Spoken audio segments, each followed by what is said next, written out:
Hello everyone, আজ আমি তোমাদের সাথে যে আলপনা ডিজাইনটি শেয়ার করছি সেটা কোনো স্কেচ বুকে নয়, কোনো বোর্ডেও নয়। আজকে আমি একটা প্লাস্টিক বটলের উপরে একটা আলপনা ডিজাইন করেছি, ট্রাই করেছি। তো নিয়ে নিয়েছি একটা খুবই সামান্য একটা প্লাস্টিক বটল, মানে ওয়াটার বটল ছিল সেটাকে আমি ফেলিনি। বটলের শেপটা আমার ভীষণ ভালো লাগছিল, তো ভাবলাম এটাকেই একটু ফ্লাওয়ার ভাস টাইপের কিছু একটা বানানো যাক।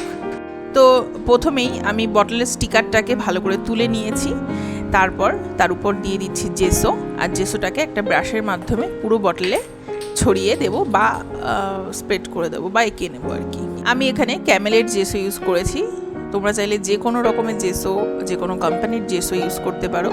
তো জেসোটা বেসিক্যালি দেয়ালে যেরকম রং করার আগে প্রাইমার ইউজ করা হয় সারফেসটাকে সমান রাখার জন্য বা রংটা যাতে ধরে ভালোভাবে, সেই জন্য। তো আঁকার ক্ষেত্রেও জেসোটা ঠিক এই কারণেই ব্যবহার করা হয়। যাই হোক, জেসোটা অ্যাপ্লাই করা হয়ে গেছে। এবার আমি রেড কালারের একটা অ্যাক্রিলিক রং নিয়েছি, তো এবার সেটাকে দিয়েই আমি কলকা করে নিচ্ছি বটলটার উপরে।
মাঝের অংশটায় আলপনা করা হয়ে যাবার পর সেটাকে ভালো করে শুকিয়ে নিয়েছি, তারপরে আমি উপরের অংশে আলপনা ডিজাইন করে নেব।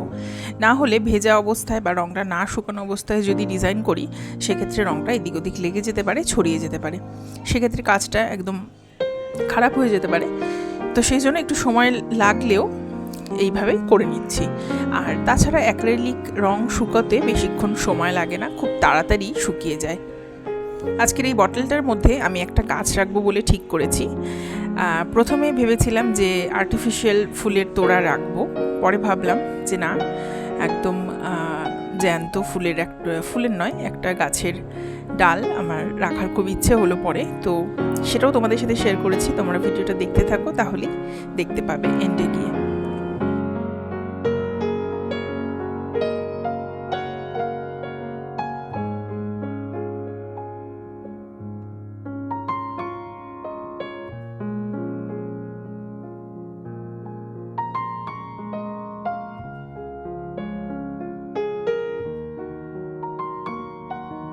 একইভাবে উপরের অংশটা বা আলপনার উপরের দিকটা শুকিয়ে যাবার পরই আমি নিচের অংশটা অ্যাপ্লাই করলাম, একইভাবে যাতে মেসি না হয়ে যায়। তো এই ছিল আজকের কলকা ডিজাইনটা। তোমাদের কেমন লাগলো তোমরা কিন্তু অবশ্যই আমাকে কমেন্ট করে জানিও।